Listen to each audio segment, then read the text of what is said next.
Luntian ang bungang may pakpak ni Liwa Malabed. Ayaw pang matulog ni Luntian. Hinihintay niya ang pasalubong na kwento ni Lolo Nino na gabi-gabi niyang inaabangan. Mahimbing na si Inang Lawan at ang kanyang mga kapatid. Pero gising na gising pa ang munting bunga. May narinig siyang mahinang pagaspas ng mga bagwis.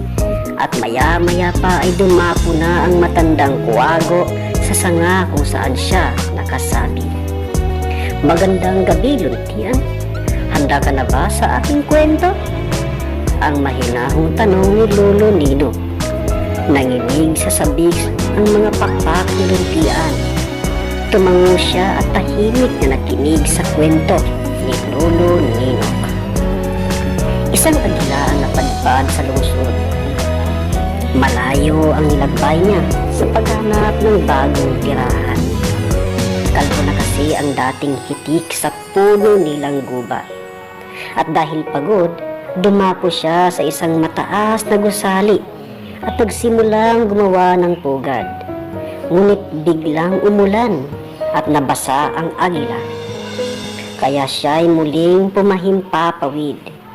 Sa gitna ng ulan, lumipad siya ng mataas, mas mataas pa sa ulap na nagdadala ng ulan. Dumapo siya sa ulap at dito namugad. Ngunit biglang umihip ang pagkalakas-lakas na hangin. Nanginit ang agila sa lamig. Kaya lumipad siya patungo sa araw para matuyo ang nabasaang mga bagwis. Pero muntik nang masunog ang mga ito nang mapalapit sa araw. Lumipad naman pababa ang agilang hapon-haponan.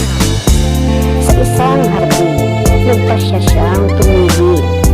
Ngunit wala siyang mahuling pagkain at nahirapan din siyang magkumplit sa maliliit na puno. Baka kasi makita siya ng mga tao.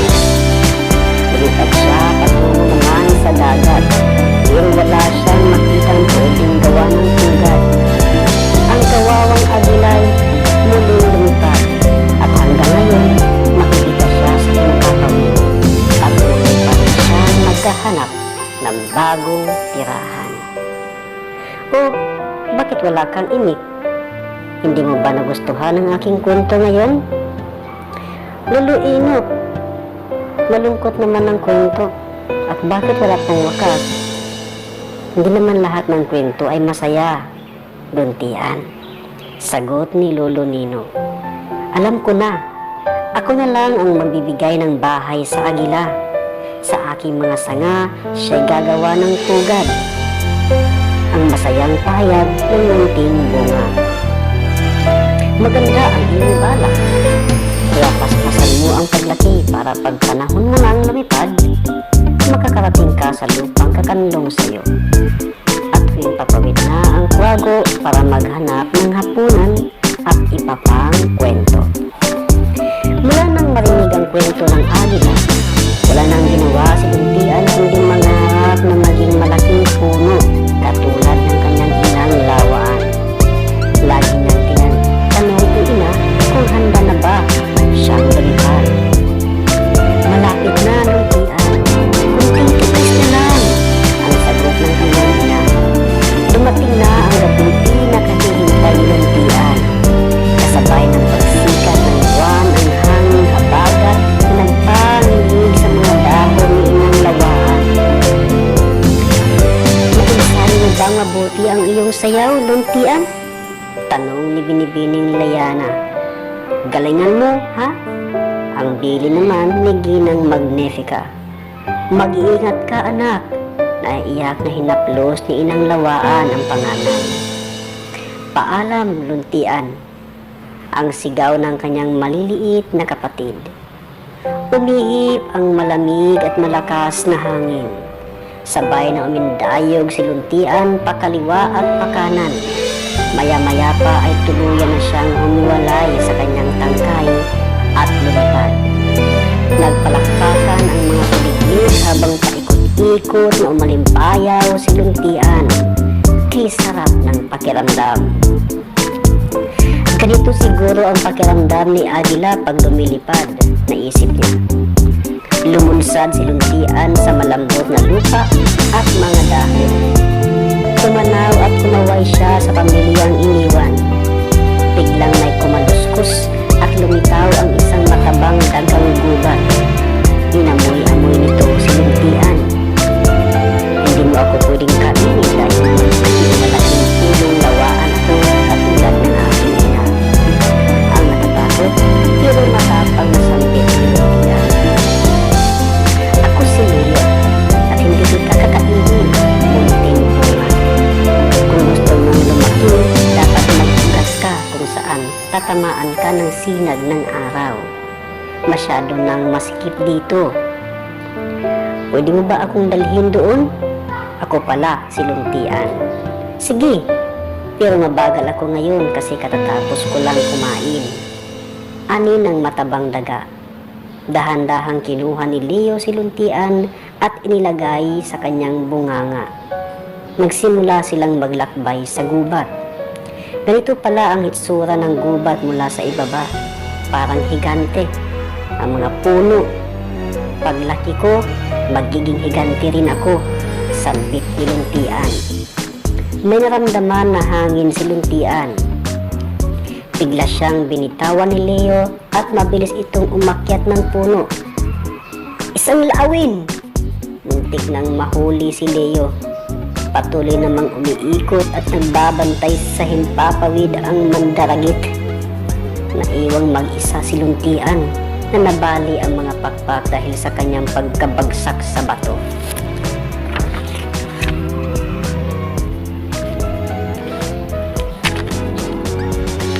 Psst!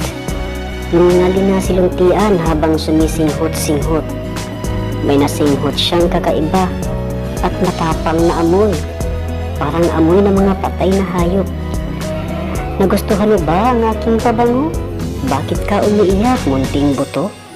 Ang magkasunod na tanong ng pinakamalaking bulaklak na nasilayan ni luntian.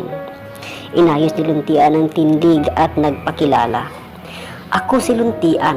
Maliit ako ngayon, pero magiging higanting punong lawaan ako katulad ng aking ina. Tapos pag malaki na ako, pamumugaran ako ng agila. Ang pagmamalaki ni luntian. Rafflesia naman ang aking pangalan, higanting luntian. Pwede mo rin akong tawaging dambuhalang Raffles, sabay hagik-hik ng bulaklak na kulay lila. Napangiti si luntian.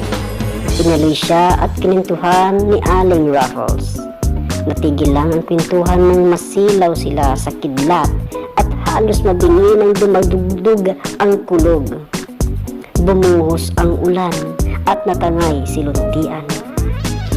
Paalam dambuhalang Raffles, maraming salamat, sigaw ni luntian habang pagulong-gulong. Hindi kasing ganda at kasing bango ni Aling Raffles sina Binibining Liana at Ginang Magnifica. Pero kasing bait naman nila ito at sobrang bibo pagmumuni-muni ng munting bunga. Sumisilip na ang araw at nagliliwanag na ang kapaligiran nang nasumpungan ni luntian ang sarili na palutang-lutang sa ilog. Parang duyan ang mahinang alon at dinala siya nito sa pangpang. May isang batang pumulot kay luntian. Tatay, tingnan mo!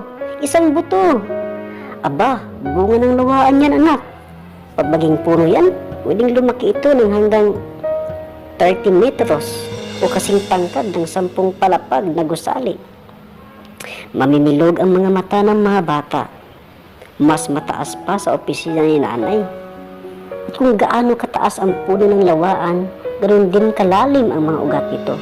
Kaya kung maraming lawaan sa mga gubat at bundok, maiiwasan natin ang mga pagbaha at pagguho ng lupa.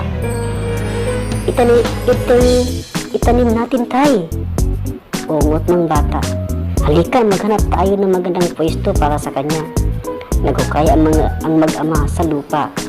Mula sa bulsa ng pantalon, nakinig ang pagod at inaantok na si luntian sa usapan nila.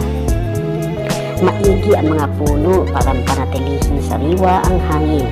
Sa mga gubat din kung saan tumutubo ang mga punong matatayog tulad nito, nanggagaling ang malilinis na tubig na ginagamit natin. Paliwanag ng ama ng bata.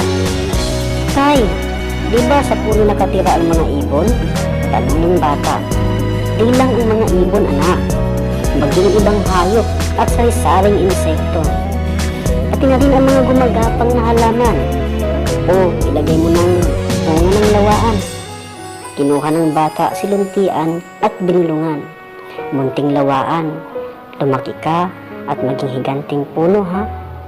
Kinumutan ng bata si luntian ng malamig na lupa. Oo, magiging higanting puno ako katulad ni Inang Lawaan at magkakaroon na ng bahay si Agila. Sambit ng humihikab na si luntian bago tuluyang makatulog. Hindi na malayo ni luntian kung gaano katagal siya nahimbing. Pero pagising niya, naramdaman niya ang sinag ng araw sa kanyang 3 dahon. Mga dahon! Umusbong nga ang munting bunga. Isa na siyang maliit na lawaan. Gustong sumayaw, lumipad at gumulong-gulong sa tuwa si luntian pero natili siyang nakapirmi sa kinaroroonan. Mukhang kumapit ng mahigpit ang aking mga paa sa lupa, ang sabi ni luntian.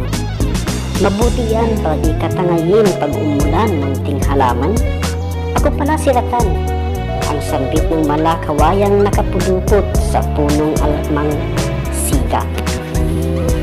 Hindi ako munting halaman, ako ay si luntian at paglaki ko, paghihiganti akong punong lawaan at pamugaran ako ng agila at iba pang mga hayop. Ganun ba? Pag naging malaking puno ka na, pwede rin bang tumira sa'yo ang aking mga anak? Ang hinihingatan. Naalala ni luntian sina Binibining Layana at Ginang Magnifica na nakatira sa mga sanga ni Inang Lawaan.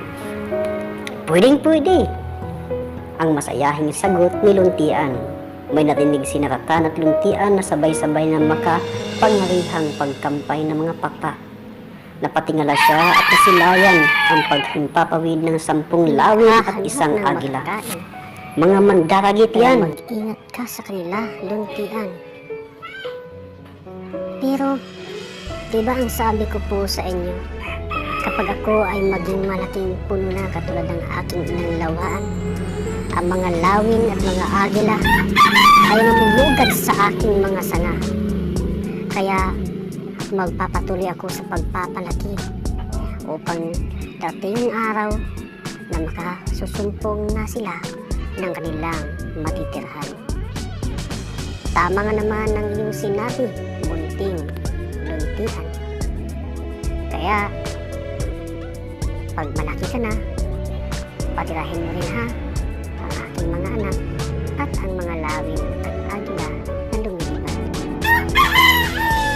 Po, Ginang Ratan. Lumipas ang mga araw at ang mga taon at naging malaking puno na ang munting luntian. Paki-comment naman sa ibaba kung anong nakuha ninyong aral sa ating kwento. Maraming salamat!